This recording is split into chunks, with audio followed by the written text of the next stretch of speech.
ஏங்க பேசாம vibe coding போயிடலாம் போல இருக்கே. நான் ஒரு டெவலப்பர். ஒரு ப்ராஜெக்ட் வருதுன்னா, ப்ராஜெக்ட்டோட ரெக்வயர்மென்ட், அப்புறம் ப்ராஜெக்ட்டோட அந்த மாடல், என்ன மாடல் யூஸ் பண்றது, சேம் டைம் டெக் ஸ்டாக் என்ன, அப்புறம் மீட்டிங்கு, டிசைனு, புரோட்டோடைப் அப்படி இப்படின்னு போயிட்டே இருக்கும். ஓகேவா? ஆனா வைப் கோடர் என்ன பண்ணா தெரியுமா?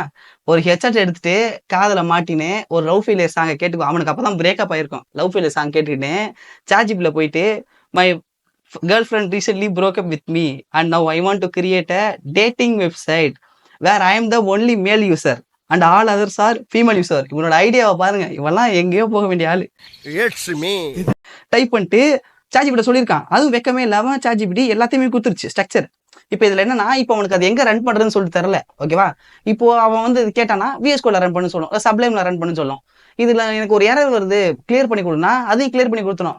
சிம்பிளா அவன்கிட்ட ஒரு ஐடியா இருக்கு, அதை எப்படி டெவலப் பண்றதுன்னு அவனுக்கு தெரியல அப்படின்னா, சிம்பிளா he using the AI to build that stuff. அவ்வளவுதான். அவன்கிட்ட ஒரு ஐடியா இருக்கு, அதை பில்ட் பண்றதுக்கு ஏஐ யூஸ் பண்ணிக்கிறான். இதுதான் வைப் கோடிங் சொல்லுவாங்க.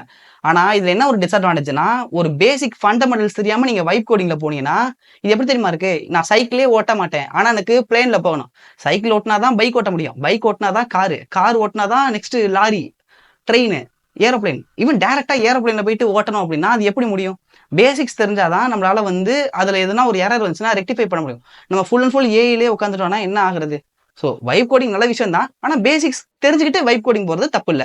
ஸோ அவ்வளவுதாங்க. ஆனா ஐடியா நல்லா இருக்குல்ல, பண்ணுவோம்.